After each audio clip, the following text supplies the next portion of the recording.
Alrighty, let's get into our donos. Got boatload of donos here, and so we're just going to start firing. So from high to low, and we got Ty goes to the runner here, but we're starting off with Makuzia. How are you? Again, happy Aloha Friday to you. I hope you're doing well. You did kind of send a shot across the bow when you came across the stream, so it looks like we're going to be doing something from a TV show from Korea. And so let's see what we got here. The name of the track is, or the TV show, I'm going to say this wrong. Geum is the name of the song. Geum. And no, that's the name of the TV show. The name of the song is Onara. And so we're getting cultured here. Thank you so much, Makuzia. And I'm glad you're doing well this week as well. All right, guys, here we go.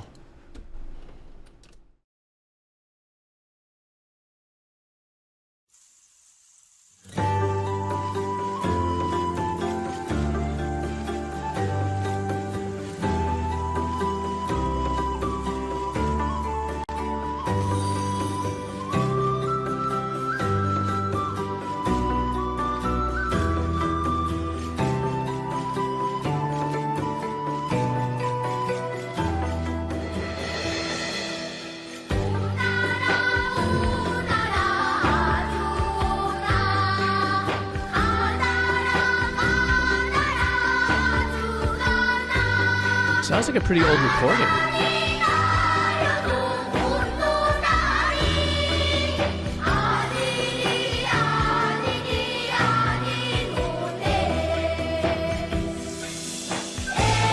Like maybe if this is a song from a series of a long time ago.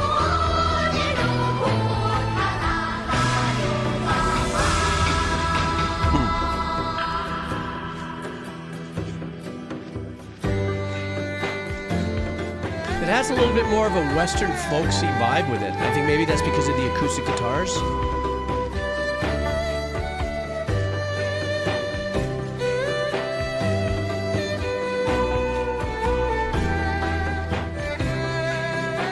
Yeah, these are the kind of soap operas my mother loves to watch. So when I go to her house, as far as that time period, Makuzia.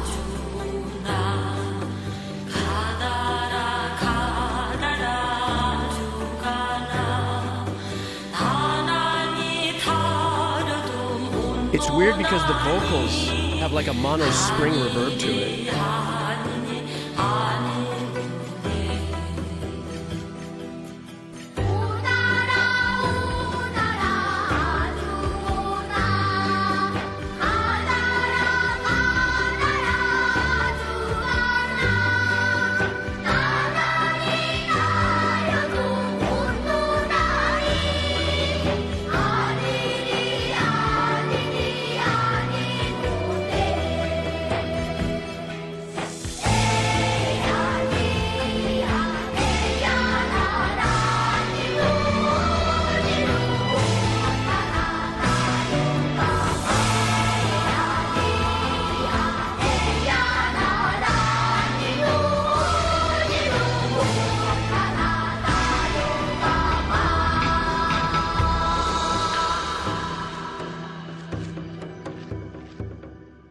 I think whoever may have posted this video, maybe it was a because it sounded like it could have been like a lesser MP3 of like 128, maybe a 96 kilobits.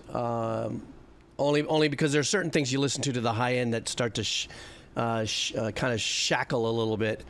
But as far as the track is concerned, so obviously I'm thinking that if this was a song, Makuzio, that was for this particular series, and it's supposed to be 600 years ago, that maybe keeping a little bit of the context of how music probably would have been written or performed back then was something that they kind of kept consistent in the track. But what was unique about it is it did have more modern or contemporary folksy vibe in it. And I think for me, what pushed that narrative a little more was the fact that there were the acoustic guitars that were holding this kind of, and it felt like it was also in a 3/4 kind of a, you know. And also the other thing is too is that I'm still not really familiar with the vocal techniques between certain Asian cultures with their vibrato sound, or that technique that they use as they hold those their lines longer, you know, half note, whole note kind of stuff. So, but as far as a track mirroring 600 years ago, and it's I thought it was perfect.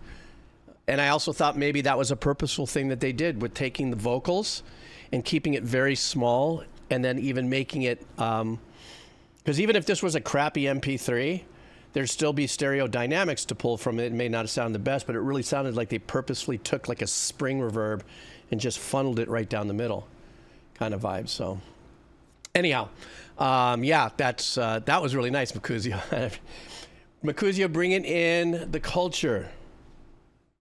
And I like that too. Like I said, my mother loves the Korean soap operas. As a matter of fact, I watched enough with her to learn. I used to call my mom Peha, because I guess the word Peha in those old dynasty Korean soap operas and stuff means Your Majesty or something. So I started calling my mom, "Oh, Peha, would you like your hot chocolate?" With respect, of course. Thank you, Makuzia. Appreciate it. Next up is going to be Lacrimosa. Lacrimosa, how are you? How was your week? I know you're here. I can tell you're here. I hope you're doing well. Lacrimosas came through and would like us, and thank you both, Makuzia and Lacrimosa. Those were very kind. I appreciate that, the donations. This was a request for Propagandhi. We got some more Propagandhi coming in here. This is called Jugend Marschiert. Yeah, I'm not going to get that. You know that. So this is a live performance, so I'm loving that. And so the message is time to finally watch them live. Live engineering is nearly an impossible task. So the mix isn't the greatest, but I digress. Anyhow, this track is about the American military using video games, specifically the game America's Army, and books like Ender's Game as Trojan horse recruitment tools. Really? If I were to focus on one thing in this, it's Chris Hanna's ability to play insane chords, keep time, and sing at once. Oh, he's one of those super talented individuals. Okay, let's go. This is Propagandhi coming to us from Lacrimosa. Here we go. This song is called Die Jugend Marschiert. That was the name of it. That's German for the youth march. Anybody here play the game America's Army? The video game? I don't know. People still play that shit. I guess the recruiting program in the States was shut down because all the recruiters were committing suicide. Anybody read that? I did hear something about that. Yeah, me too. This is for Colonel Casey Wardinsky. Welcome to the offices of economic and manpower analysis. Here in our story, and sprawling, was when the academy campus. My name is Mindy, and it's my distinct pleasure to introduce you to a father, a loving father of three.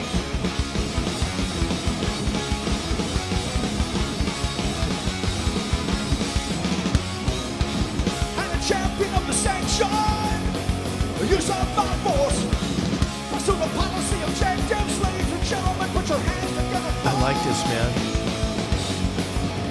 Project director of our newest recruitment strategy to staff future combat systems. Super big punk overtones on this. Without any further Oh, we're moshing. I give to you.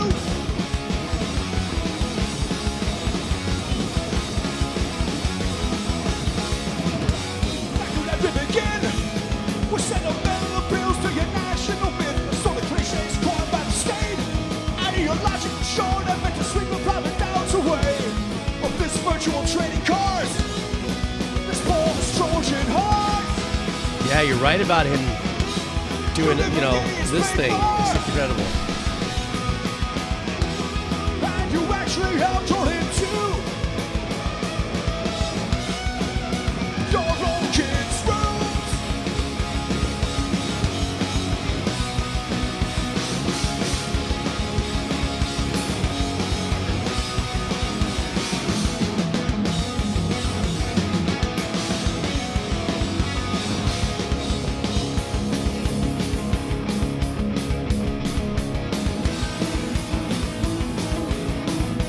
I'm making this face because you know, the energy is kind of sifting a bit.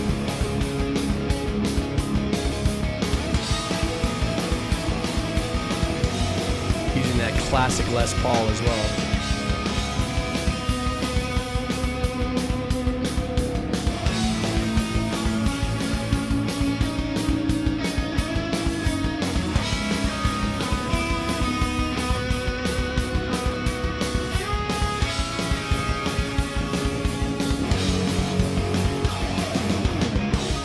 Did I just say that out loud? Well, it's not like it's something new. It's just a logical extension of I like what the second guitar has been playing over this. the decay that builds wider than you. I bet it's pump into your home. The big noise that hums away in the background while you run. That'll be forced on you every day. A bit of wind can give floods that helps you soften the roads. Time is always known. Your children already belong to us, so why don't you cut the outrage parent routine? Shut your mouth and get back in your seat. Your children already belong to us, what are you? You will pass on and think of a fucking thing. But this community, this freedom, This doesn't sound bad at all, actually, for a live performance. forget what you think you know. Forget what you think you know.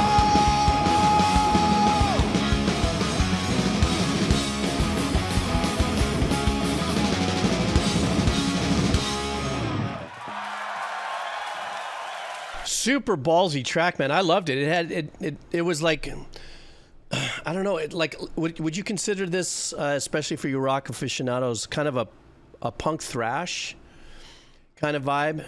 You know, not it wasn't super dark and gnarly. I'm still having a unique time discerning the levels of punk and, you know, the infusion of subgenres and stuff, or like punk adjacent. Aloha tanto corazón, ¿cómo estás? So. I think maybe every time I hear something that's being played at 180 beats per minute plus, in that capacity, my mind automatically goes to punk. And also, you know, the thing is the vocalist stayed in a pocket in his tone. You know, da da da da da da da da da da da da. You know, he was in that 5-note pocket through the whole thing, but he had that really kind of punk vibe to his throat. Oh, skate punk. That's what I was thinking. Yeah, kind of skate punky. It reminded me of some of the things that I used to see when I was younger, when skateboarding was being tied into punk, or that sound was happening. I didn't know where it was born of or something like that. Very skate punk sound to it. And yes, you're right. He's definitely got that unique talent where you can sing and do melody work or chord crunch work and chord changes and stuff like that, which I could never do. That's why I just locked myself in a little cubby hole and just... I'm a stay-at-home composer, not good on the stage thing. Anyhow, the track was slamming. It was a little low in the volume, but when I export it, I'll boost it. But the mixing, even though it was live, wasn't bad at all. I really kind of, not that you said it was bad. I didn't see it as a detriment in my listening experience. But that was a ball slamming track. Where's SB? What do you think? I know you're in the background, SB. But looks like one last question, Lacrimosa. Was Propagandhi, is that something from, are they an Australian band? Or was just them in Australia, live in Sydney? I was curious about that. I don't know what. Oh, they're Canadian. Okay, that's why I asked. I wanted to make sure. I didn't tie it together. So, great track. I actually look forward to mixing this out for the channel so I can boost the volume as well. So yeah, definitely hats off to the sound engineer as well, without a doubt. Lacrimosa, thank you so much. Happy Aloha Friday to you. I hope you had a great week and have plans for an even greater weekend. So let's see, who do we got coming up next? Lisa Wolf. Lisa. How are you? Let's see what Lisa would like. I know you're in the background, Lisa. I hope you're feeling better. Let me see what we got here. So Lisa would like us to oh, of course. This is going to be a great track. This is going to be The Ventures. The song is Caravan. And the message is, have I ever mentioned how much I unironically, that word, love The Ventures? This should start on the second song, Caravan, at around 4:18 mark. But check out the multitude of drum solos in this performance. Just absolutely insane in the best ways. Much love. Same to you. And if you're lurking in the background, Lisa, I hope you get well soon. I know that sounded like that was a bit of a lot of things are going on. I think right now, whatever might be creeping in my chest, I mean, there's a lot of that respiratory stuff going around. A friend of mine from Florida that's just literally this morning went into urgent care for that. So anyhow, Lise, here we go. This is for you. This is The Ventures with Dr. K Project, Hyper Launchers et al. You guys ready? Let's go.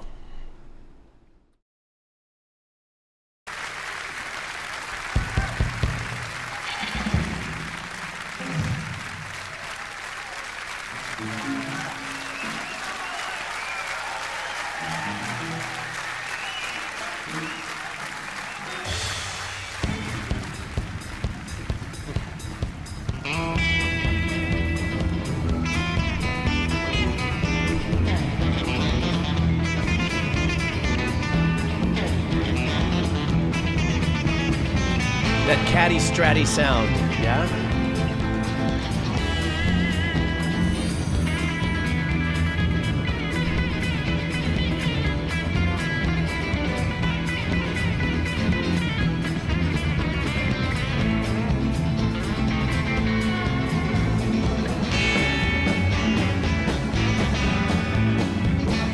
Three drum kits.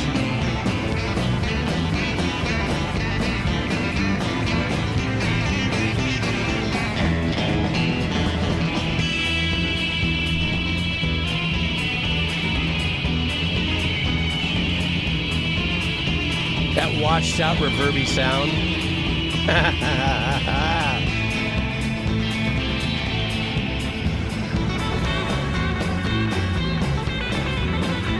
I'm waiting for the Wolfman Jack to be jumping in. All right, we're going.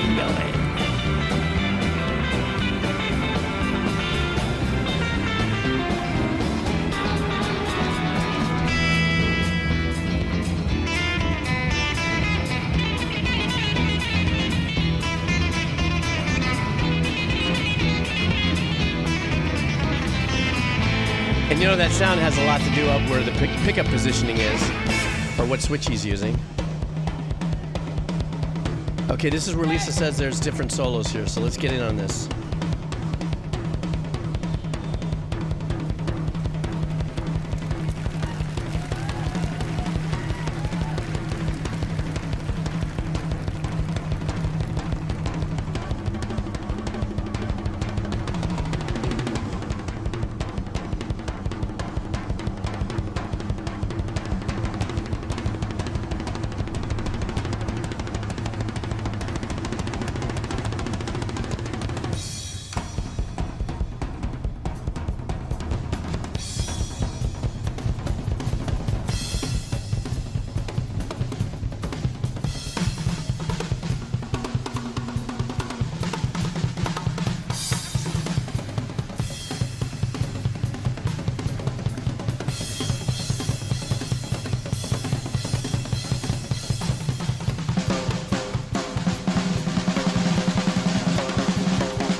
まヤクザがトラマオイラが叩けば嵐を呼ぶで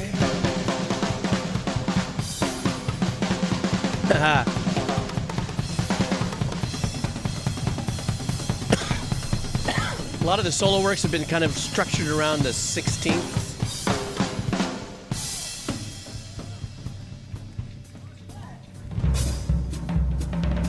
Kind of that bebop swing kind of vibe, yeah.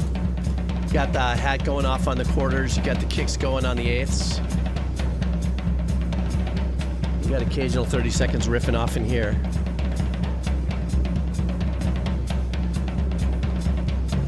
Please from Europe, Hachu! God bless you.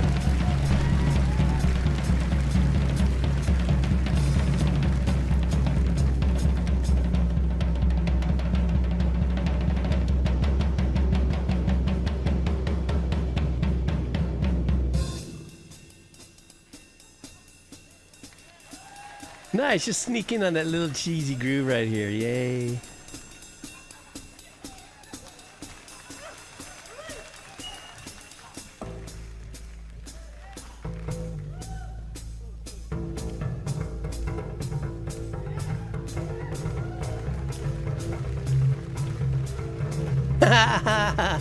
Drummer's got to get on it. Just that's that relationship between the drummer and the bass. We all know how that goes.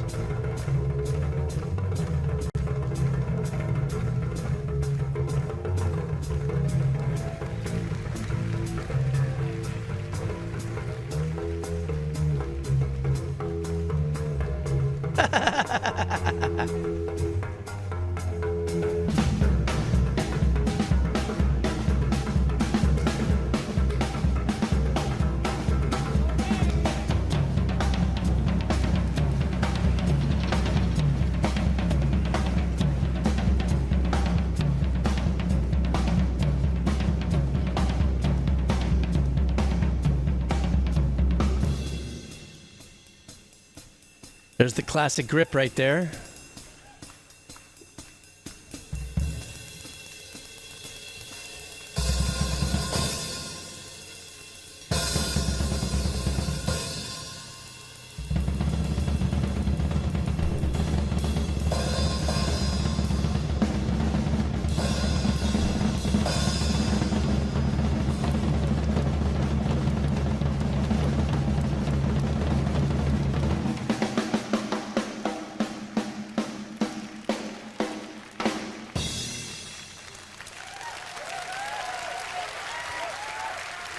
Let's pick it up. Where are we going to go?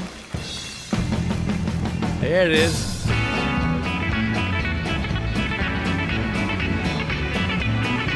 Look at that. Look how many musicians we get on the stage.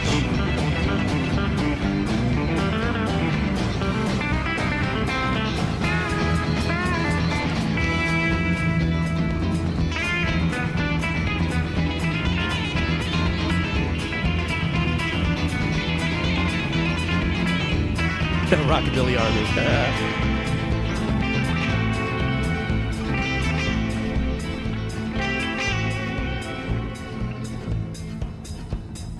Right onto the mountains with the waiting can go. I'm sorry, that's just what it felt like to me. Oh my goodness.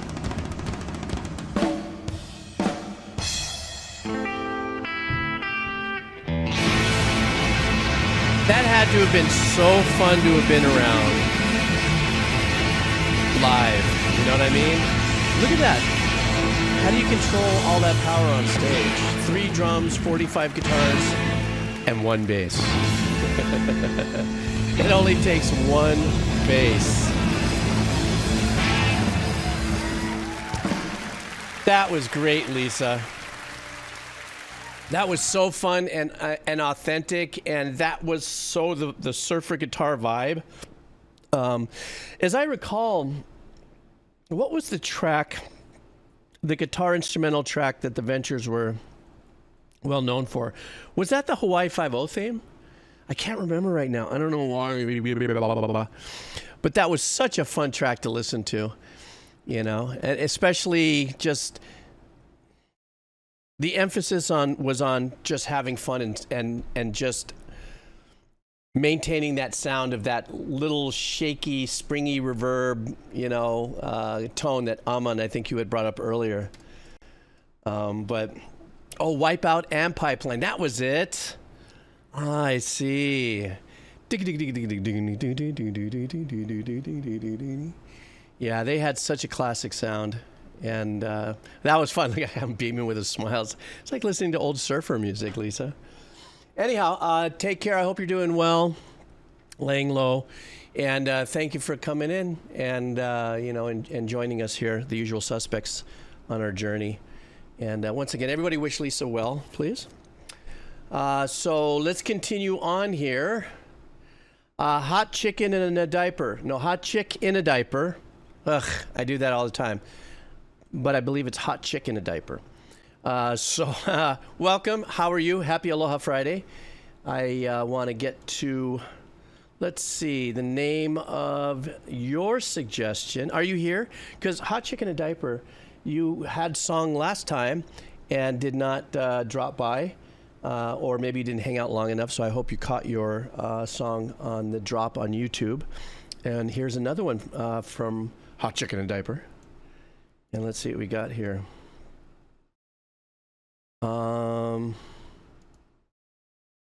The name of the band is Strung Out, and the name of the song is Unkoil. And same cool punk with macho excellent musicianship. Hope you dig it. Sure, I will. And I hope you're doing well. Happy Aloha Friday, and thank you for the very kind dono as well. Let's go.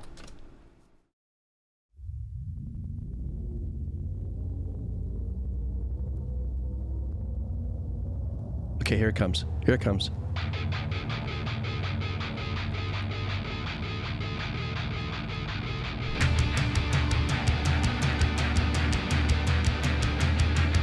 We're starting the session with a very punky.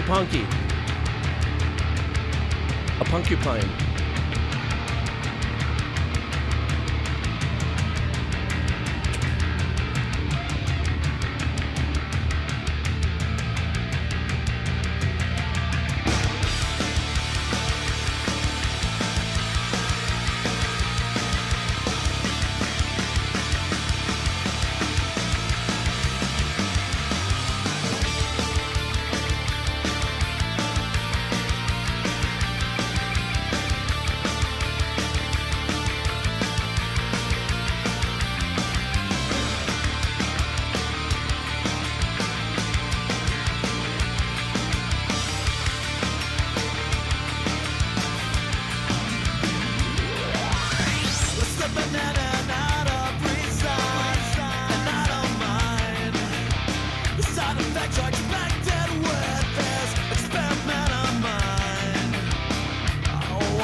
So minute infinitesimal, but I think maybe it's a left-handed drummer.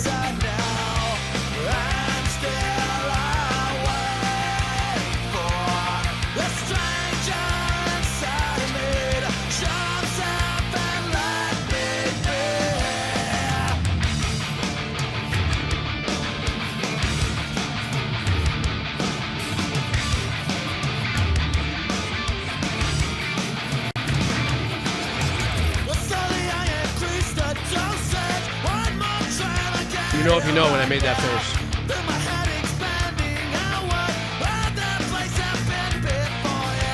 I love his voice.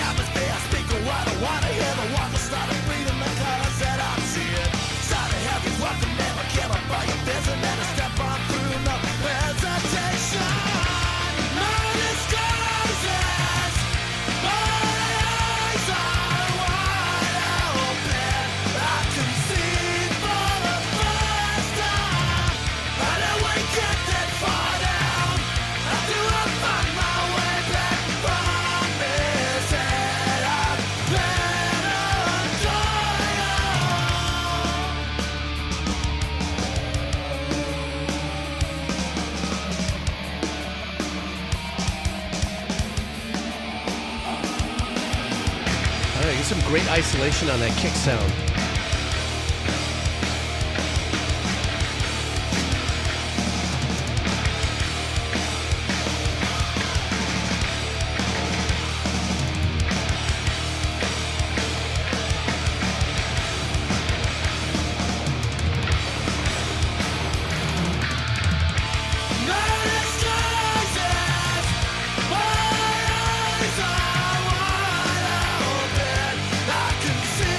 What he's doing with the toms? Oh, he didn't do it this time.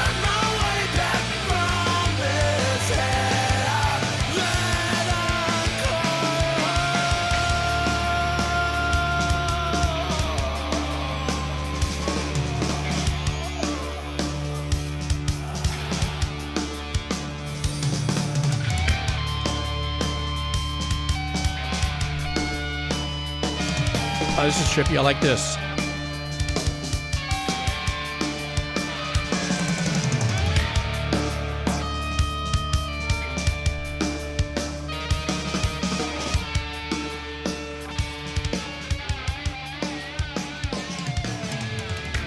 Oh, did you hear they threw in that flange effect on the snare at the last second? Super amped up track. So I guess Strung Out is the name of the band. The name of the track was Unkoil. It definitely, they're having fun at the end of it with their sends. They're doing something, you know, with their flanging or something of that nature that's going on back there. I can kind of hear it on the way out. This stream so far has had a very nice little punky rock overtone to it thus far. I mean, even the one before this, that was the live version of the Ventures. It has what I love about how the stream has started off, and especially with this track too. First of all, it's just a stupid thing. I don't know what it is. Because I listen to music as a theater of the mind, I've always, when you're a composer or a musician or anything like that, you sit at your piano or your console, whatever, and you always have this vision where you have your speakers set up and everything, and in the middle would be the control, the studio. And it's almost like a band is always sitting in front of you, right? Drums, guitar, vocalist, just like how we see it on videos. And 95% of any sessions I ever did when I was younger were right-handed drummers. And so you would pan your toms accordingly. And if it's a right-handed drummer, also if I'm looking at the drummer and I'm engineering, depending if I wanted to do that, sometimes I'd, excuse me, using the overheads along with a direct mic. Obviously, even you as the listener will hear the hi-hat slightly to your right or in that pocket or in that zone. In this case, I was like, oh, okay, this is cool. I think because I'm so used to hearing it that way that I heard the hi-hat off on this side. I go, okay, well then that could have been an anomaly, maybe a file flip or something.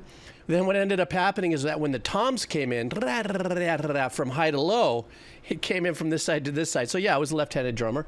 That's not the only thing I took away from the track, but it was the one thing that I kind of like, hey, that's super cool beans. But this guy's voice as well, and this kind of tone of that punky vibe is so far since the stream has started that way, is what I'm digging. And here's the other thing I want to say about this track that also lends into the other tracks we've been listening to, is I love the rawness of everything we're hearing. And what I mean by that is not this over-purified engineering that is happening with modern music. That's not a bad thing, but just sometimes things have a tendency lately for me as I've been listening to newer music. I hate to be the guy that kind of chimes into this little stew of opinion of what's happened, but how recording has gotten so clean and that it's almost kind of robbed a little bit of its soulfulness to it. I thought I would, in my whole life, I'd never say something like that, but I think engineering and everything moving forward has transitioned so much into this new modern way of listening to music, or maybe matching the last top hit from an album that came out that has this intense, engineering techniques, very sculpted, very, sometimes it removes a little bit of that vibe. But in this track, it sounded fantastic. I loved it because it all sounded, and that doesn't mean that maybe this track wasn't recorded digitally. It just has to do with the techniques that you use to keep it as organic sounding as the people who are out in front of you, So, excuse me. See, what did Park Pals ask me? How much of that do you think is remnants of the noise war on CDs? That's kind of dynamics. God, I don't know. That's a really good question. I don't know. You know what? I don't know that I can answer that definitively because I'm still kind of like marinating in my own thoughts over it, and I'm definitely not, I haven't hedged my whole journey on me being the kind of engineer that can separate those elements. But I'm not too sure if I can answer that, with any real depth. But that was a good question. I'm gonna have to give that. I'm gonna ponder that a thought. So, yeah, I guess right. Everything I just spent 8 minutes saying just really boils down to that human element of keeping that together in texture. So, watch. Lisa probably is going to have a really good something to say about that because she's very dialed into that more of the ethnomusicology aspect of engineering than I am. Anyhow, great track. Inca Sentia, you're up. Next track coming in is a band called Lagwagon. The song is Obsolete, Absolute. And pineapple on pizza? What? Oh, shit. Hey, Turnip, how you doing? Welcome. Let me see here. So the name of the band, once again, is Lagwagon. The song is Obsolete, Absolute. And Ink Sentia is saying, for me to enjoy the bass, after he cracked a little joke about pineapple on pizza. Negative. Here we go. Unless it has Canadian bacon, I guess.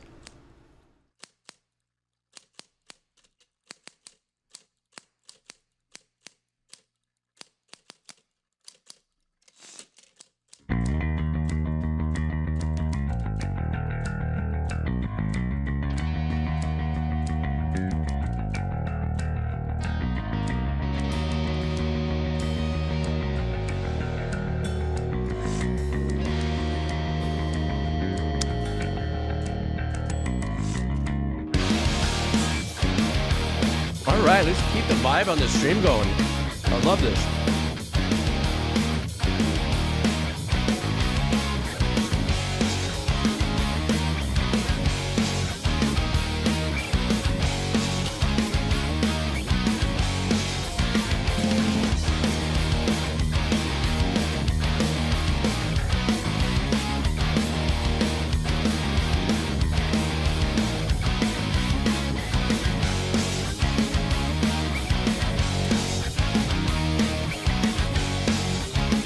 I love this. It's giving us some time to marinate and just set in with the groove.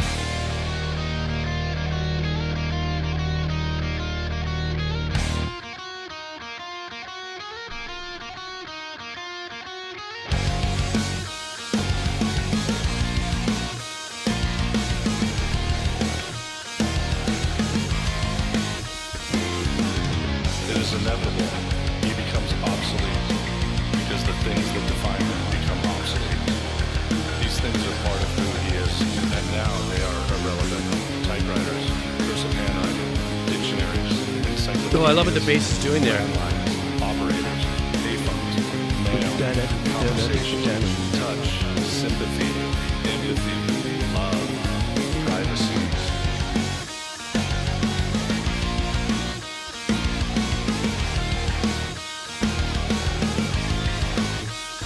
God, you were right about that bass tone. Jesus.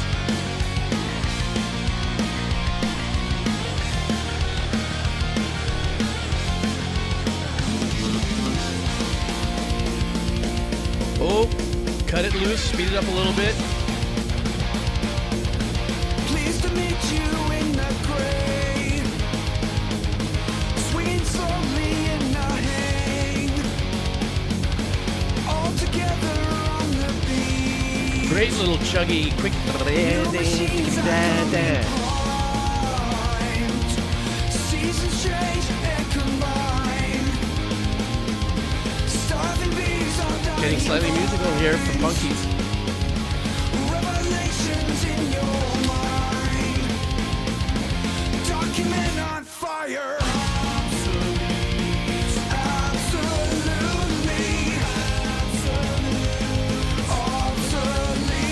I'll hang by my testimony. God, that bass player is cranking. Obsolete, absolute. One guess this band is from Goleta, California. That's like in the middle of like nowhere beach town. Albeit a beautiful place. We are running fine. Absolutely. Obsolete. Hanging on our one nostalgia, antiquated. Obsolete, absolute. Swinging men on a tree. Weeded patch of debris. This is kind of like a Zeppelin-y kind of surprise twist here. A little bit more towards their last album, but Anything but gray.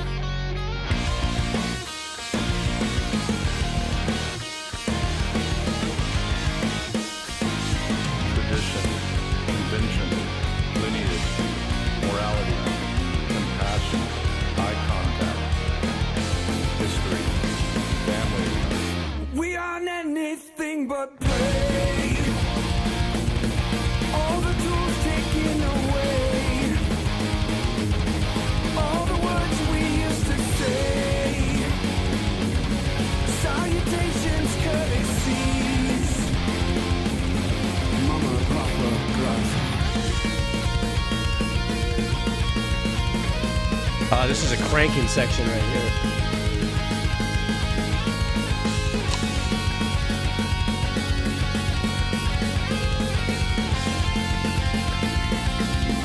Mama, Papa, save me. Absolutely. Obsolete, yeah. Hanging on our I like the arrangement the guitar is doing in that.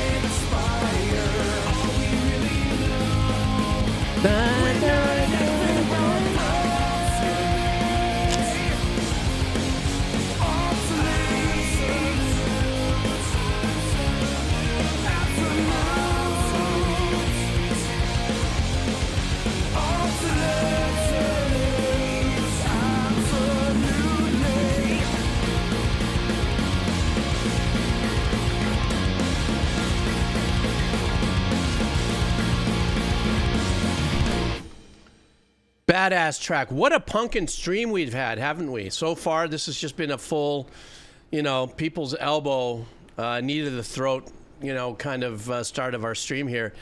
So I was looking these guys up, and apparently they're from Santa Barbara, or the Goleta area, which is north of Santa Barbara. I used to surf up in that area, like Halamas and stuff like that.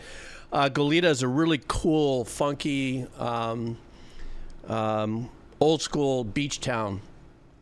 And so to hear this, when I put that in my head that they're from Goleta, and to hear this, I could see this where this energy is coming from. What a great sound, though.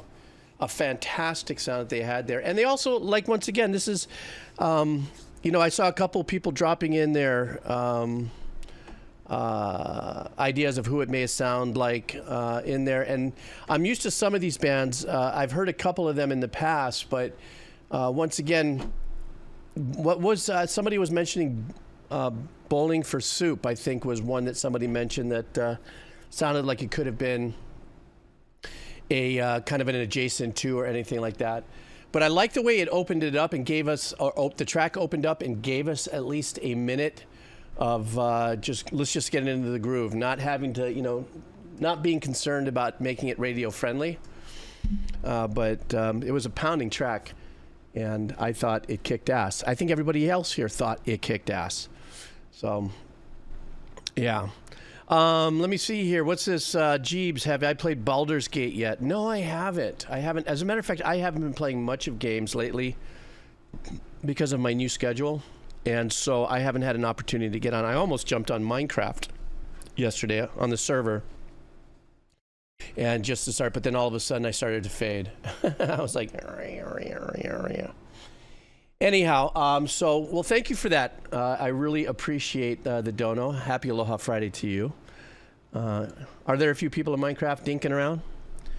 Well, I'm in the middle of the avocado show, so I stay here in the avocado show.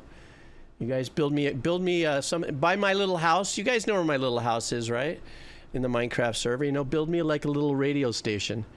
And, you know, maybe I'll do my show. That'll be the Avocado Headquarter radio station. I don't know. I'm so out of touch right now. Okay, so who's up next? The Driver. How are you, The Driver? This is a game called Hades that we are listening to. And let me see here. This track is called On the Coast. Hades has always yielded some fantastic music that we've listened to. So, it's a crater now. Did you blow up my house? Wait a minute. Hang on. Stand by, everybody. Did somebody blow up my house? Oh, no. I got danked. Oh, man, that's what I get. Remember last time? Who was it that I think it was Skippy.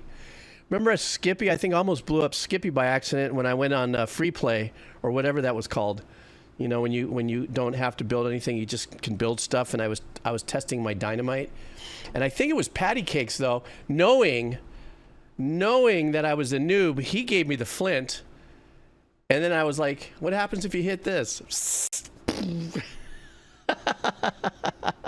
Wasn't it you, Patty Cakes, or was it 1 a.m.? I can't remember who it was. Somebody gave me flint. I can't remember. Or he offered it. I guess, okay, that's... I had no idea. I had no idea what happened. Oh, did Patty die on that one? I'm so sorry. Oh, shit. But I was like, oh, is this what you do? What happens if I click? And because I don't remember what buttons did something, all of a sudden I hit something, and then I heard a... and I can hear everybody running. And it was a whole kaplooey. Oh, my God. I'm sorry, guys. All right, I digress. Let's go back to the Driver's request. This is a track called On the Coast. So the request message is, Zagreus, Prince of the Underworld, just fought through hell, and his dad Hades, just to meet his mother, Persephone, on the surface. I'm not going to get that right now. My brain isn't working. The track instills a sense of wonder the first time hearing it, because the prince has never even seen the surface or the sun until now. The last quarter of the piece shifts into a bittersweet tone, however, because after the prince meets his mother for only a few moments, he dies and goes back to the start of the game. He is forever tied to his father's domain and cannot leave it for long, prompting the player to fight through hell and dad again and again and again just to say hi to mom. Oh my goodness. All right, guys. Well, Amon says it's a gorgeous piece, so I think we're in for a wonderful experience. The Driver, thank you so much for your kind donation. Let's go.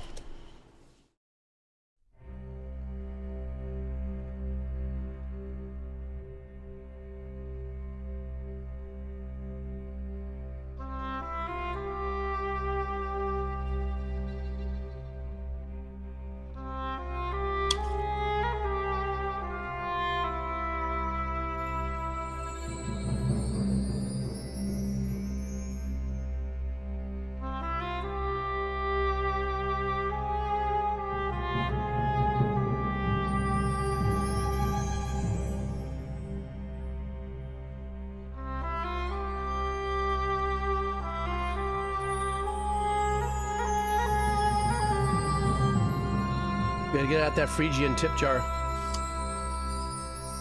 Staying in that Arabic tone. I like this.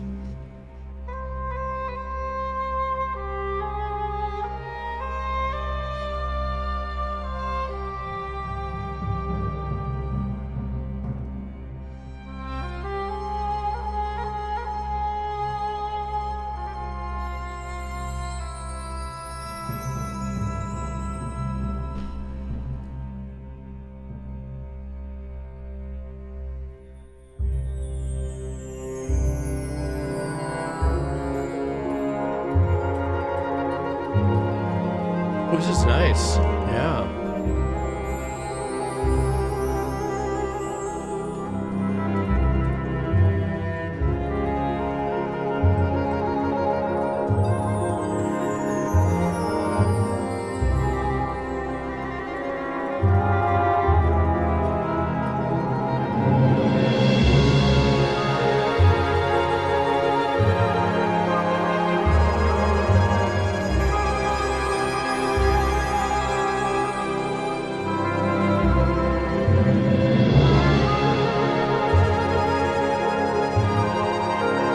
nice string with the trims.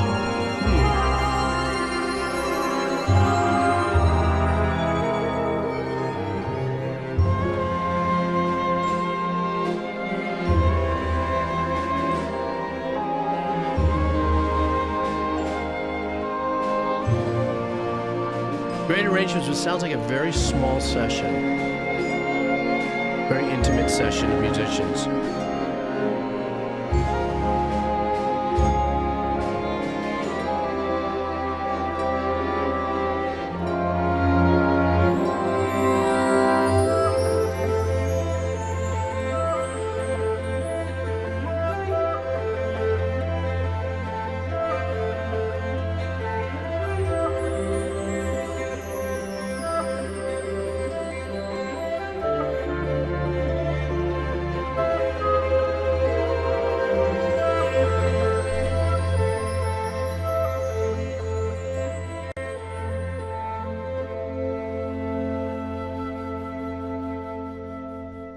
This was beautiful. Was this a cutscene?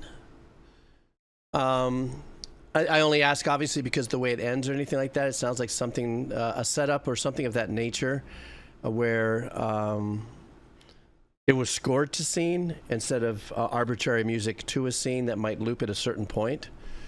It was really, really super pretty. You're right. It definitely, when Aman had said this was a really pretty track, it really settled nicely. At the very beginning, though, it was a very kind of, I didn't know exactly what direction it was going to take going to be taken into, because the start of it kind of had that kind of smoke, that kind of mystic Arabic kind of vibe to it, and then of course it bloomed out. However, wait, I'm getting the answer here from the driver. The ending is basically the main character dying and going back to the beginning of the... Okay, so now, thank you for that, because that little phrase right there just kind of wrapped my head around back what you said earlier. Now it all makes sense. Okay, so I understand that now. So, but my question to you briefly, if I read this correctly, this is an ending piece of the character. Like the character is going through its final stages, I guess maybe before it rolls credit, perhaps, and it's kind of a rope back or something like that. I'm not, obviously I'm not, I don't understand it clearly, and that's because I'm old. But as far as the piece of music's concerned, I thought it was really, really super beautiful. Definitely sounded like it was a smaller orchestral arrangement, you know, just by the dynamics of it, but it doesn't, you know, in of itself doesn't take away from anything, except for they're just noticing, oh, maybe they only had 2 violins and a cello. I was kind of listening to the pizzicato on that, and I don't know maybe who engineered that as well. Kept everything nice and warm, nice and subtle sounding. Oh, Austin Wintory. Oh yes, I did. I'm sorry. Yes, you did mention that. I did catch that. He did catch. And it's funny, you know, I remember Austin and I have not emailed in about 7 or 8 months. He said, okay, let's do that. Okay, let's get ready and do it. And he goes, oh, we can't do it. I got work. I got to, you know, trying to get him to do a little bit of a podcast. But, you know, he is Austin Wintory. But you know what? Funny enough, though, before we go on to the next song, one of the things that I was thinking about, because I've been watching recently some interviews with Maynard and Dana Carey from Tool and stuff like that about 2025, and if there's going to be any more Tool music coming out. Maynard says there's going to be more Pucifer perhaps, or Perfect Circle, but I think Pucifer. And I started thinking, like, with the discography of Tool, where would the next like lift be if they came out with a new project? And I started thinking, wait, what if Tool does what Tool does best? And what if they use like either Austin Wintory or Bear McCreary to add just a little bit of their specialness behind that? I don't know. I was just thinking how badass that might sound, because of the techniques in which Tool already composes lends itself to like something of that nature. You know, of like, I could see the grandioseness, if you would, of having something like that. I mean, I'm not saying the whole album, like if they released an album, the whole thing was that way, but wouldn't that be super badass if a Tool track was released and like Austin Wintory or Bear McCreary or something like that, one of those, kind of genius type composers put in their magic? I think that'd be really super badass. Maybe I should call it Maynard. I'll call it Maynard. I'll call it Austin. I'll send something through the Coconut Wireless to Bear McCreary and say, hey guys, what are you doing? What have you been up to? You guys should do a song together. I don't know these guys. I'm just kidding. I'm just saying, I think that would be super badass because I know a lot of the Tool fans are waiting for, new Tool stuff, but I'm thinking, but it's been interesting because I've been watching, Rick Beato's been on a tear right now with Maynard. So, I've been watching some of the interviews and stuff like that, and also a recent interview he did with Dana Carey, and I'm like thinking, God, that would be so badass. Anyhow, that was my thought. I don't know. I'm being old and eating my stuff here and just thinking out loud. Let's get back to it. Ta-da.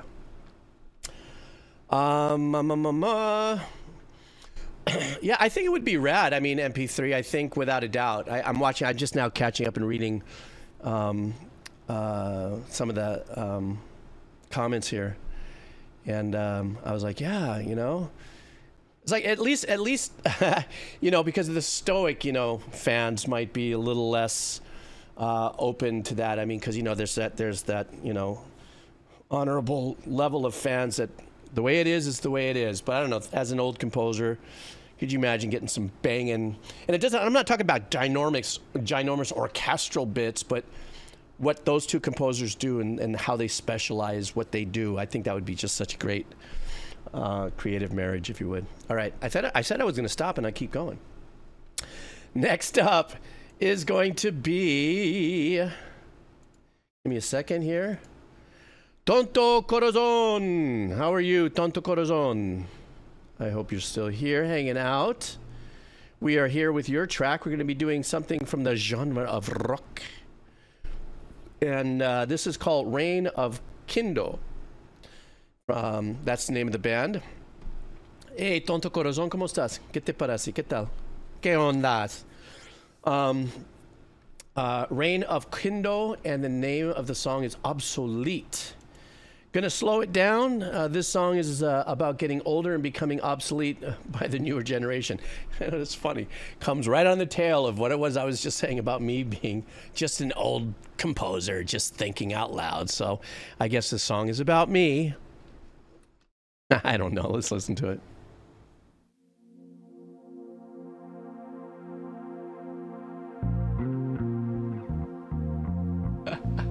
Relatable content.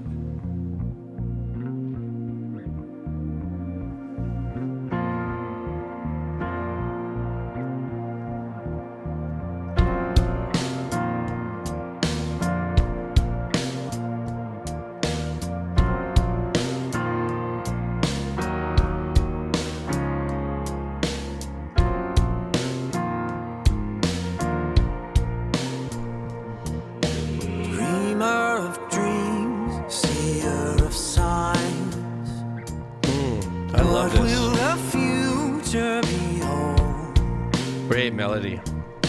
Can I be sure with comfort secure that the rest of my days will be fine?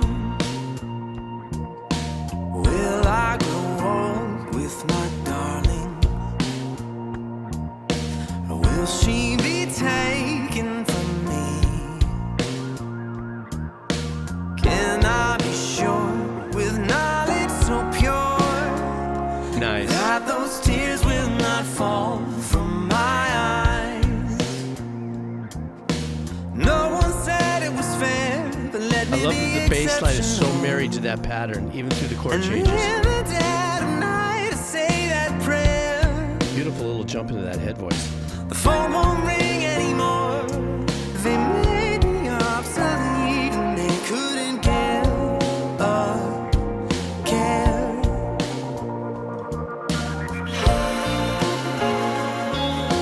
Take it from me,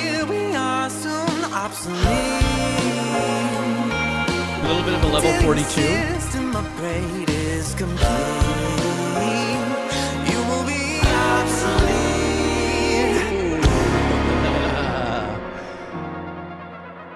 At least they're telling me I'm going to be obsolete in such a beautiful way. Dirt on the hands, spread on the brow.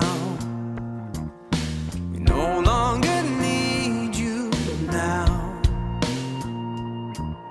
The skills I have gained from revelry claimed by machines with no need for pain. Insidious passing of time. Be damned as you leave me. Oh, I like the addition of some ambient work here. Left out in the cold to die or grow tired of keeping up. Nice chord changes.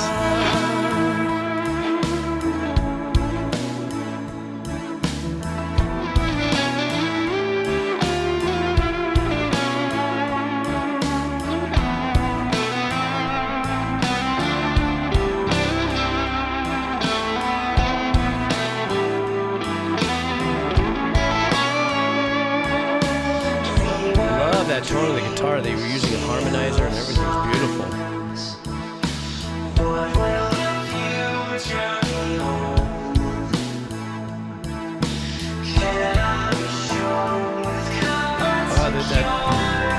That bass line back there over their verses.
Really nice.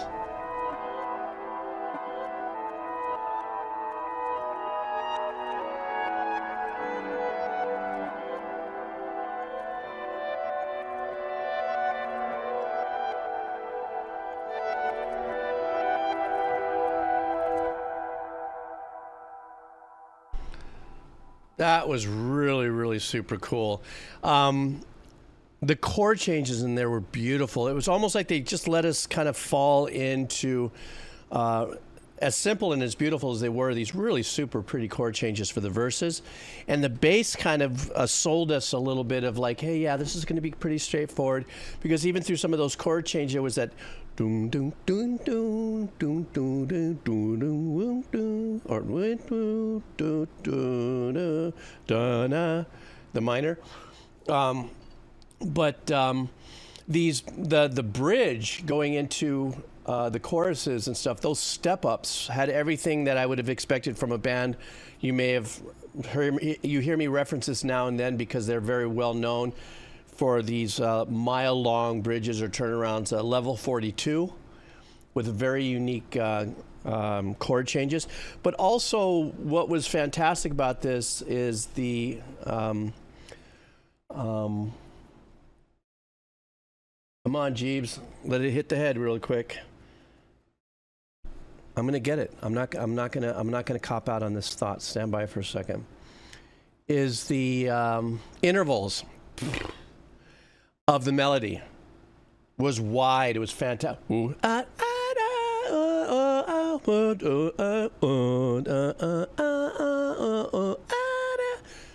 I love that, and especially that the track allowed so much room for that melody to really run around like that.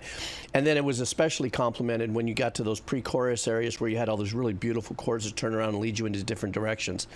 As a matter of fact, I was so more entranced with that I don't know if this is good or bad. I thought the song was beautiful.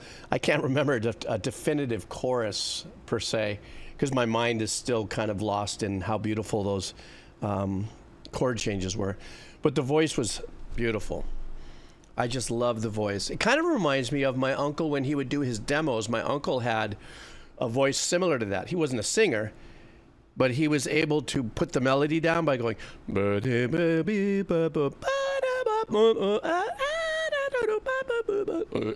that whole thing going on.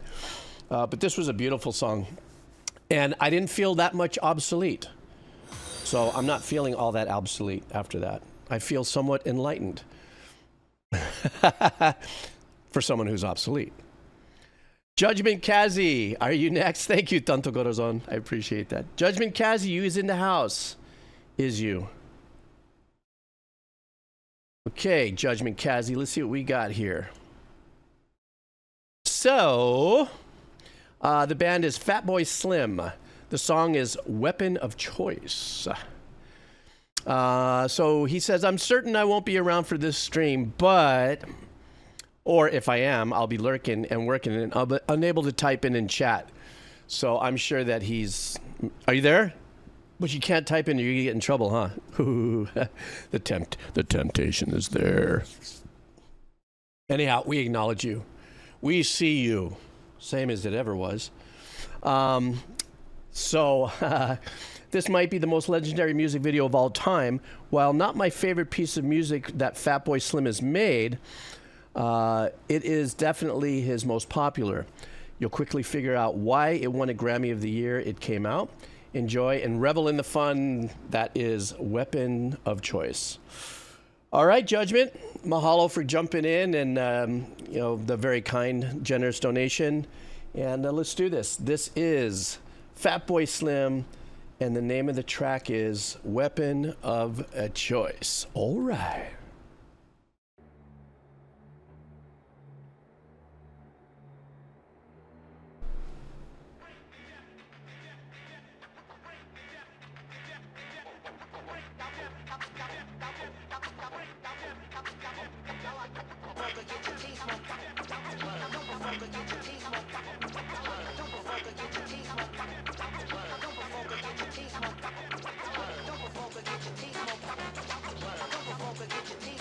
I was wondering, were we going to lock in some kind of a rhythm back there in that lo-fi work?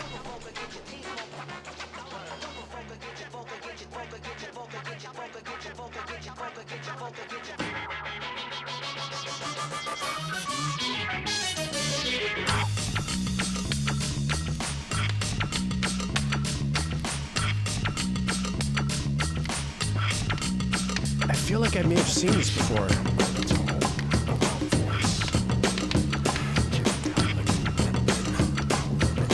But I don't hear any cowbell in this.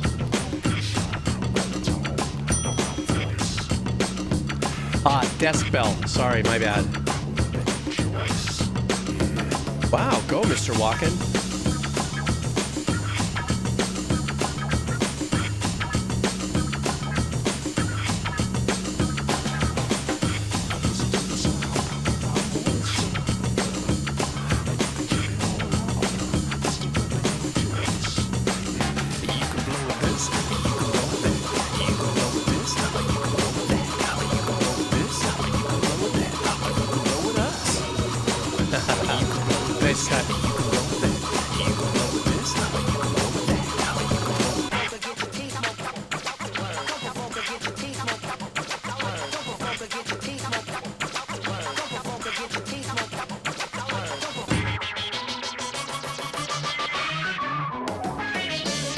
He's crushing.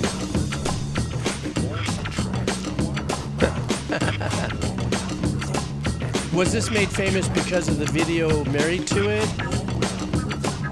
I mean, the track is really fun and bouncy, but I'm trying to weigh out the fact that it has 82 million views.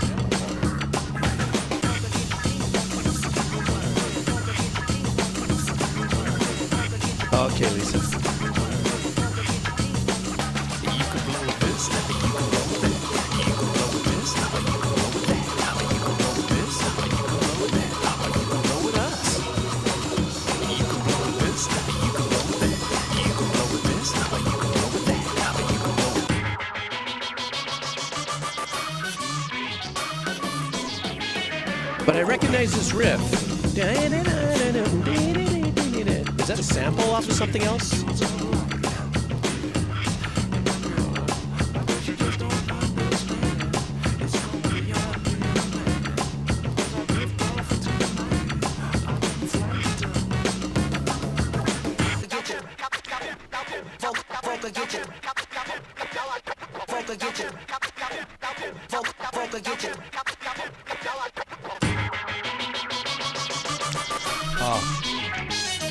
Thank you, Lisa. I can lean on you for that.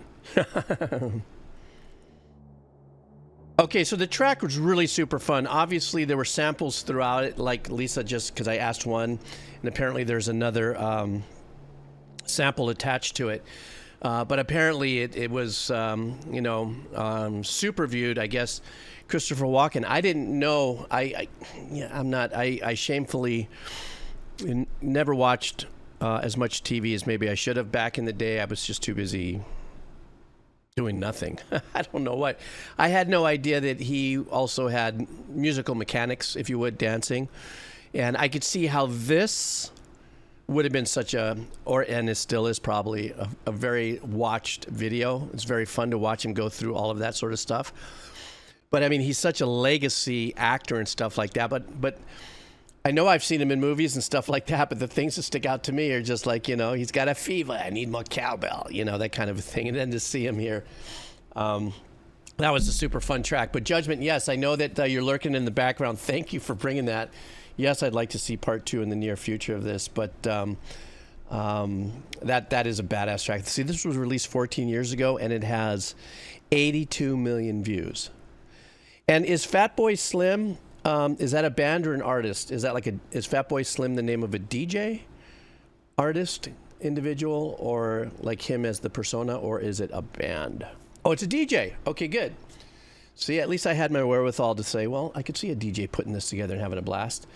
How we get Christopher Walken to do a video, that had to have been something else arranged by the power gods to be. So, yeah, that's that. Thank you so much, Judgment. Sorry you couldn't be here, but if you are here listening in the background, but you can't respond because you might get in trouble. Hey. All righty. Who's coming up next here? SB. SB is Nexi. How are you?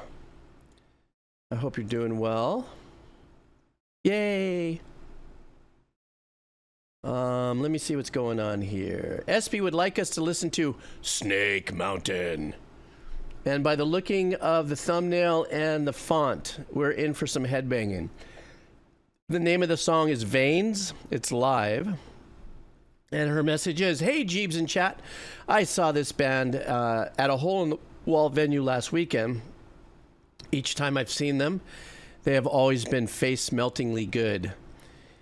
In the case of the previous time I saw them, quite literally, under a grandstand on one of the hottest days at a festival. Anyway, please share in the joy that is Snake Mountain. All right, let's do this. Brawr. All right, guys, I think this is going to be a stark difference from the track we just listened to. Let's do this. All right. How the fuck are you back room without Snake Mountain? I'm fine. We've come to warm things up a little bit. Hit 30 seconds on that. There's that back wave. G6 open Go. tuning.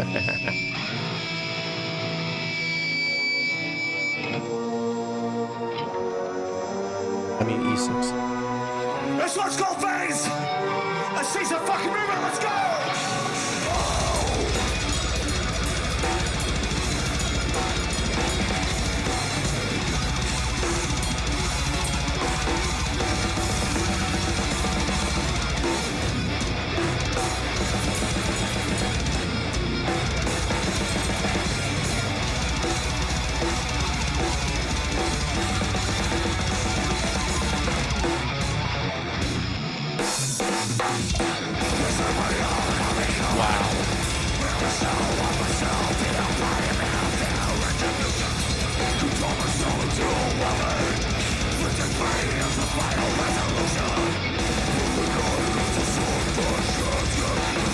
Is that a 9-string?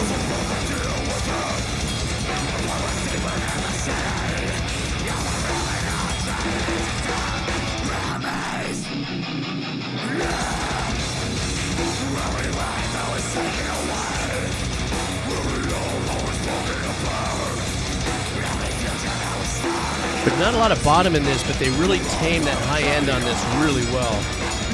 So it's not out of control.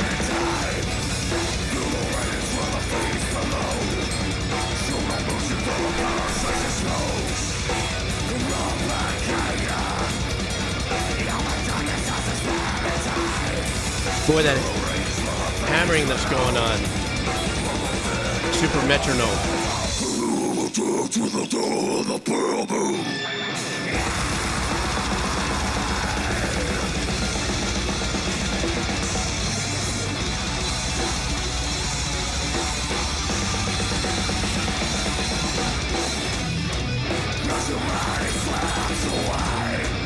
There's some ball bashing.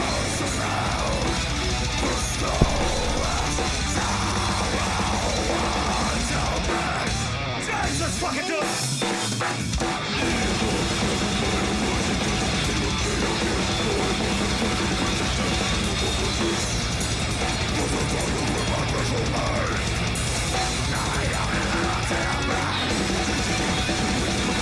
God, this sounds great, even though this is a small club mix.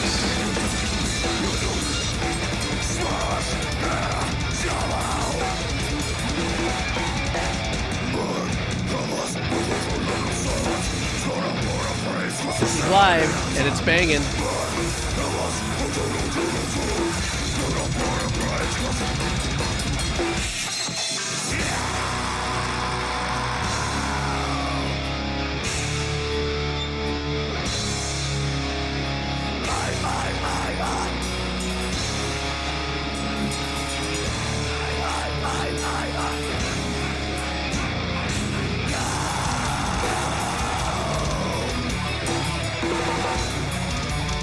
Oh, the kick on the drummer is crushing right here.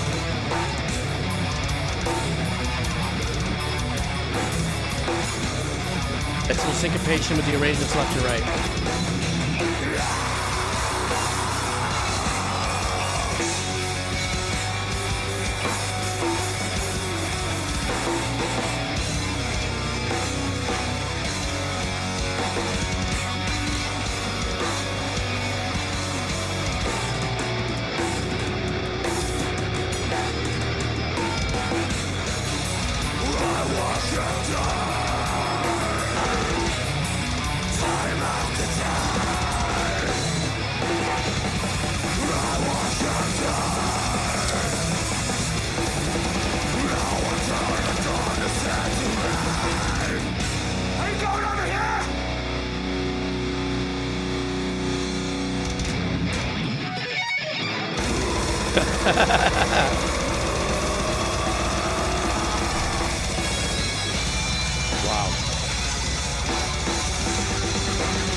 Had he not done that sweep, I would have not detected a little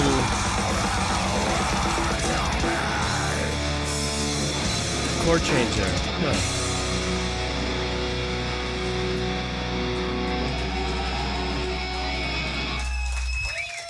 How the fuck are you, background? How the fuck are you, chat stream? I'm sorry. That is a ball buster of a performance there. In a very small, fun club, it sounded like. One thing I noticed in the background there, there was like another there was another kit behind it, so that must have been like they were band number 2 or maybe the last band up or something like that.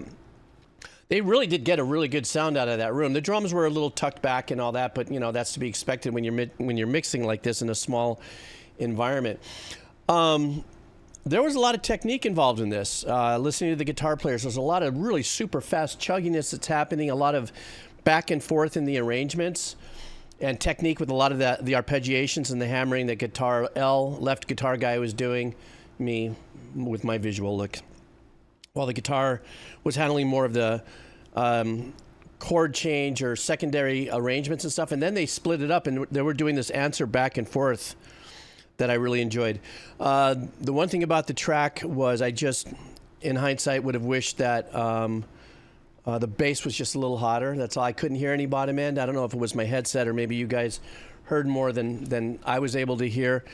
But I think, like for instance, when I was saying, I couldn't even discern if there was a chord change there when the guy was doing his arpeggiation or his sweep, and then he changed that obviously to match a chord change, but I couldn't really hear the chord change happen until I had to dig down and listen to it. But that doesn't, that's just throwing a dart to an otherwise really super powerful ballsy track, and that's what this whole stream has been about. Yeah, I'm thinking. So, but nothing but the best coming out here on the stream so far, and this was a ballsy ass, kick ass track without a doubt. Who's next up here? Next up is DJ Tambor.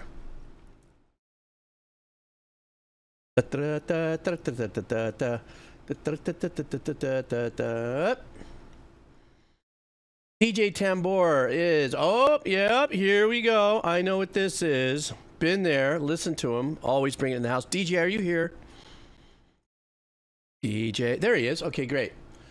So, DJ wants us to listen to YS, The Oath in Felghana. The Oath in Felghana. There we go. The song is called Valestein Castle. So you already heard the game version of this track a while back. This is the live band arrangement of the track that plays when the main character is exploring the castle, and was taken over by demons, turning everyone inside into their zombie or a demon. The track was composed by Mikio Ishikawa and arranged by Jikiro Jundo. All right, DJ Tambor. How are you, DJ? How's everybody? No, I already said that. I'm sorry. I got slightly distracted for a second. My brain just literally sieved on me. But, I'm becoming obsolete, according to that song. Okay, here we go. Ta-da. Yes, of course. Here we go.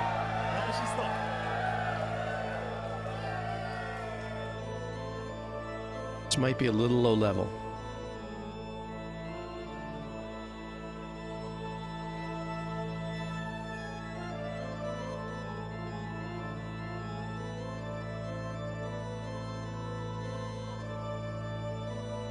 It's like a Castlevania.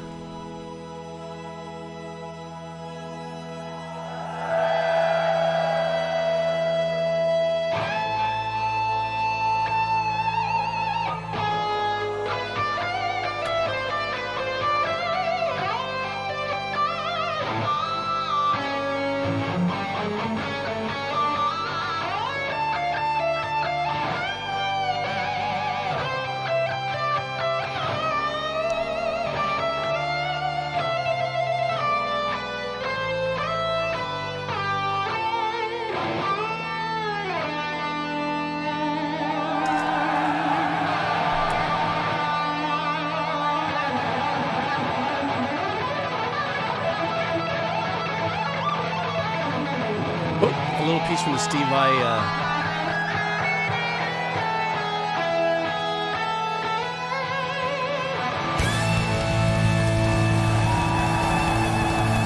Thank you very much. Thank you, San Francisco. Thank you.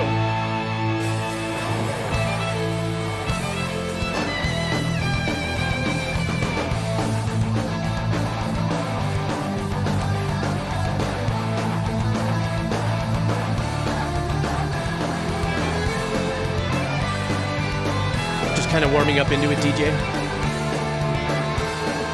Because now I recognize this, the melody a little bit now.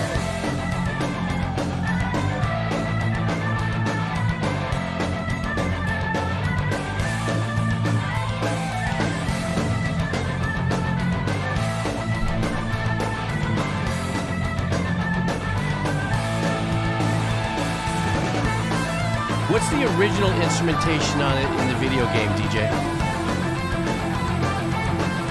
Is it still kind of a rock crossover with MIDI arrangements or what?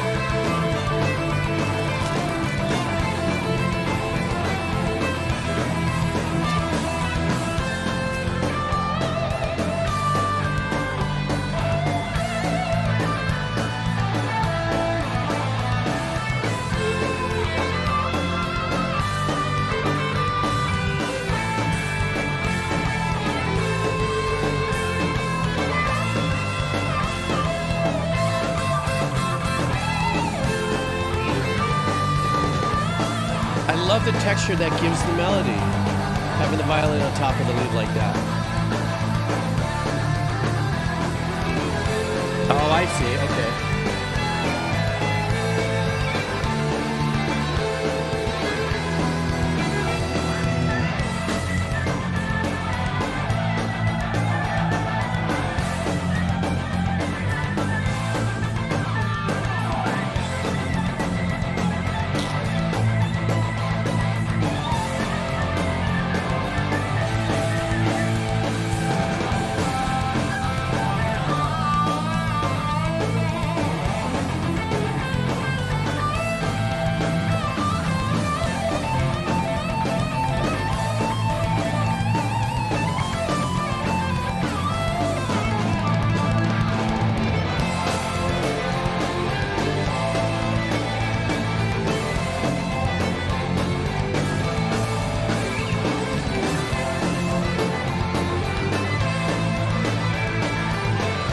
This is a banging rendition of that for sure.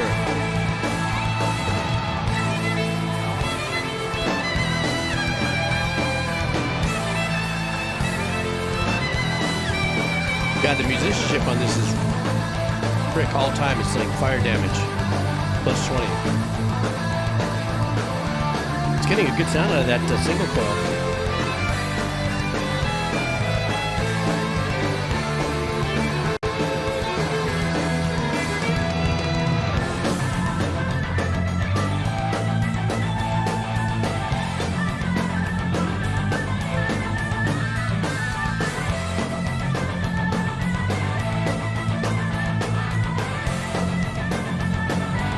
You know, and the respect for the musicianship, you know, from the local audience, you know, the Japanese audience, like when they're watching, I mean, it's just so even keeled. The mutual respect for each one of these instruments.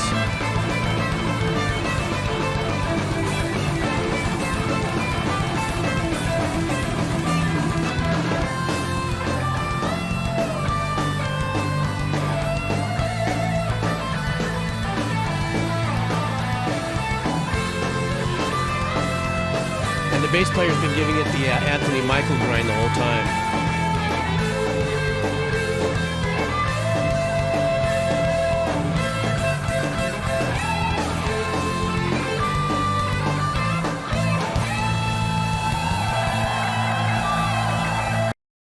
Dang.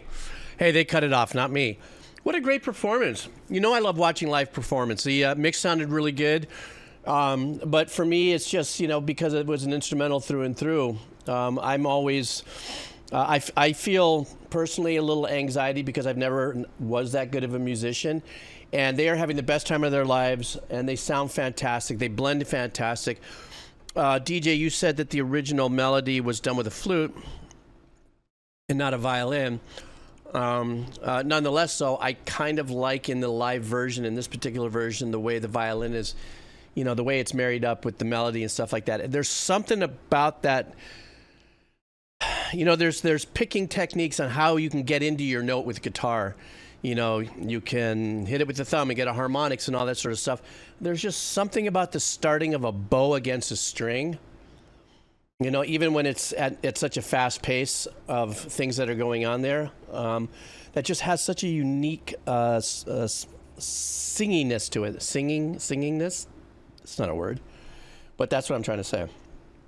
But I definitely love the violin vibe. And to me, when I watch something like this, it's all about just the performance value. And also, like I said earlier, the respect of the audience that has for the musicians that were up there. They're having the best time of their lives, you know, and that's what makes this thing rock for me. I might have to go back and listen to the original one from the video game just to juice into it. Okay, what I'm going to do now is I'm going to get ready to take a break, but before I do, I'm going to do some more Wheel of Cheese. We will do one newbie Wheel of Cheese and one queso pobre Wheel of Cheese. And so why don't we go ahead and do that? You guys ready for some Wheel of Cheese? I suspect that you are. Let me flip it. I'm flipping it. And that's leftover. Don't worry. That's all leftover wheelie cheesy. That's sweaty cheese. You know what happens to cheese when it's out there too long. All right, let me refresh the data. Let's grab somebody new. Remember the rules, guys. Anything over 7 minutes is automatically punted. And so let's see what we got here, guys. Let's see what the queso nuevo looks like. Oh, not too shabby here. You guys ready? I'm ready. I say we do this. Ready and spin. Who do we got? And it's, oh, into the yellow. No. Ow. Good guy, Greg 18. Good guy, Greg 18. Welcome. Did you say Schleem? So let's see what good guy Greg would like. Good guy Greg would like. We're doing a band, it looks like, from Good Guy Greg. Hang on, I got to move my seaweed platter that I've been noshing on since last. So let's see what this is. Oh, let me scooch up here. And we are going to be listening to a band called Beesau, Beesau, Beesau. And the name of the song is Bleute, Blute. Just a little relaxed trumpet arrangement I found recently. Oh, nice. We do all kinds of music here. I love that. I love when it gets eclectic like this. Okay, here we go.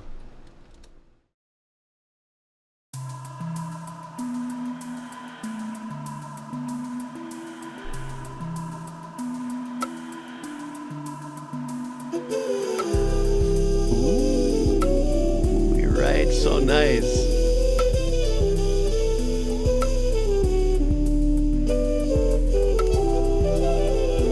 Super sexy, right?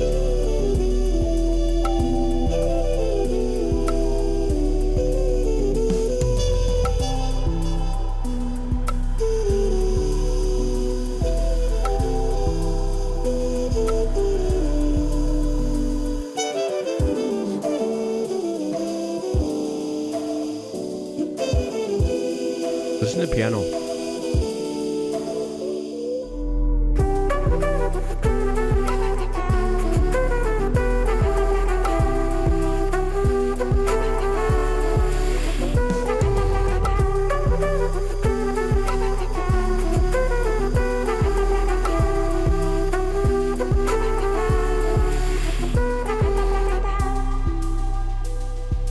Creative and abstract secondary arrangements with the trumpet to give it that ambiance with the reverb.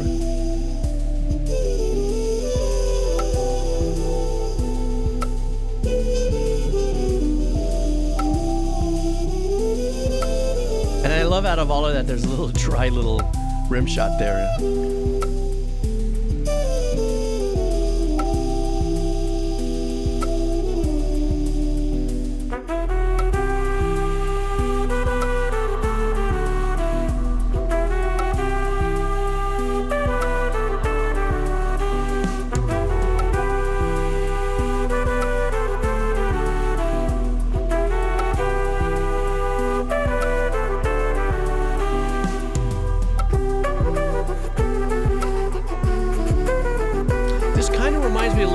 Alpert's 3 O'Clock Jump album in like 93 or something.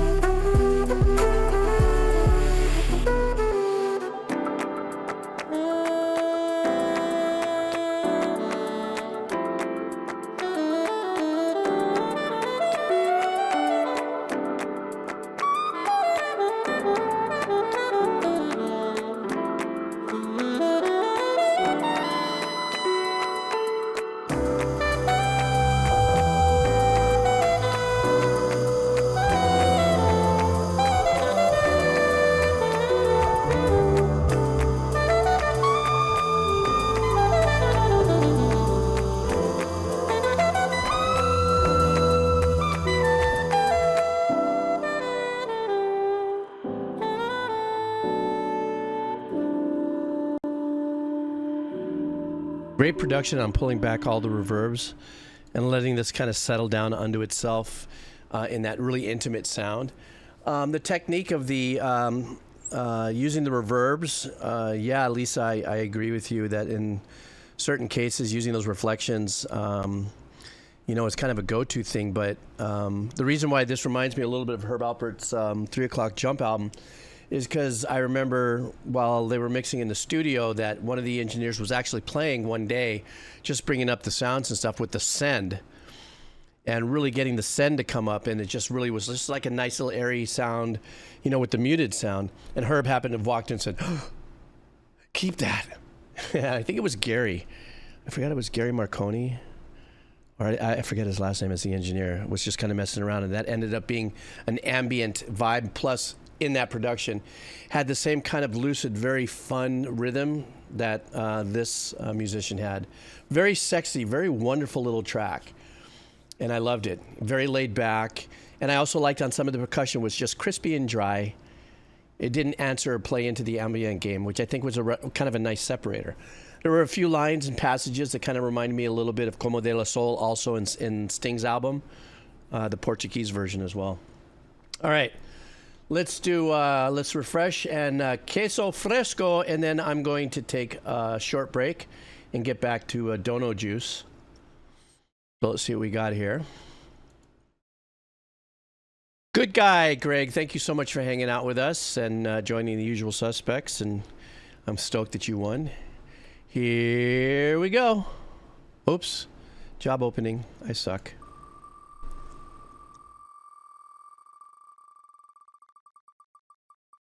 Oh, who do we got? Oh, will it make it into the yellow? Oh, it's in the yellow. We got mustard. Squeezy Lizard. Squeezy Lizard. I think Squeezy Lizard. Have I ever done anything for Squeezy Lizard? I don't know. It sounds like it would be a new name, but let's see what Squeezy Lizard wants. Squeezy Lizard wants us to listen to a band called Caleb Hyles, is it? Let me make sure as I open up the form here. Name of this track is called... Yes, it is. Oh, it's a Steven Universe cover, Full Disclosure, and Comet from Caleb Hyles. Squeezy Lizard dropping in the fun stuff. All right, let's do this. Here we go. All right.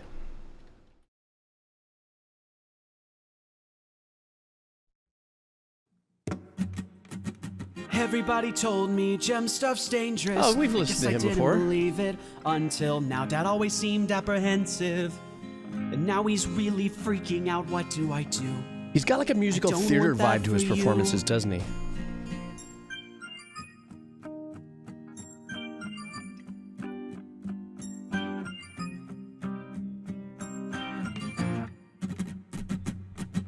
Everybody tells me life is precious on the planet Earth, and that means you, and I have to protect you. What if somehow you get hurt? What would I do? Oh, it's a new person. Okay. I don't want that for you. Ooh. Ooh. But it does sound like a bedroom recording. It's not a bad thing. What am I going to tell you? You're better off not knowing the trouble I'm in. I don't want you to worry about what I've just seen, about where I've just been. That little dusty guitar in the back. You don't have to be a part of this. I don't think I want you to be. You don't need this. You don't need me. Whoa, whoa, whoa, whoa. This is nice.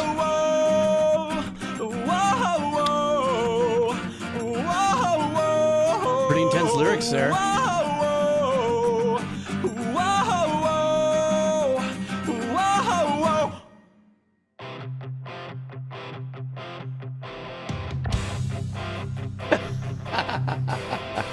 Some say Theater I major have no direction, on the loose. that I'm a light speed distraction, but that's a knee-jerk reaction. He's got like a Jack Black thing going on. Still, this is the final frontier. Everything is so clear. To my destiny I steer. This life in the stars is all I've ever known. Stars and stardust and infinite space is my only home. But the moment that I hit the stage, thousands of I don't know why I'm getting a little bit of Coheed and Cambria, not by octave, just by chord changes and melody. Listen to that bass. Albums fly off of the shelves, handing out autograph pics of myself. This life I chose isn't easy, but sure it's one heck of a ride. A little timid and reserved with the mix with the kit At the on the moment drums. that I hit the stage, I feel the universe calling my name. And Yeah, I this know is a big deep Disney down track in my heart, I itself. have nothing to fear. And as the solar wind blows through my hair, knowing I have so much more left to share, a wandering spirit who's tearing its way through the cold atmosphere. I'll fly like a comet, soar like a comet. He's got, you know, he Crash great like a presence and comet. performance, you know. I'm just a comet. But it had very musical theater attributes to it, didn't it? I mean, even the way he ended it and the dramatic way he ended it and everything. He had us a great voice, whoever this person is. And like I said, it really did sound like it was recorded, you know, in a closed environment. You know, a couple of guitar overdubs and stuff like that, because the engineering was very, what's the word I'm looking for? Conservative. But without a doubt, his vocals and his performance on this was really super cool. And it definitely had everything you guys talked about. Whether it had kind of a Disney element, for me, it just kind of rung out to be a little bit more of a stage musical theater element. But that tie-in between, at least when he got into this section, definitely was more of the Coheed and Cambria, Claudio kind of vibe, but just not like if you took that an octave lower, because, you know, naturally his voice is much higher. But hands down, this guy definitely had the full theatrics wired down, great vocals, great performance, great video. I was in it to win it for that. You know, the rest of the songwriting and stuff like that just sounded pretty straightforward as like a kind of a super fun hero song of sorts. I don't know. That's the way I felt about it. All right, guys. I'm going to take a short break. Let me stop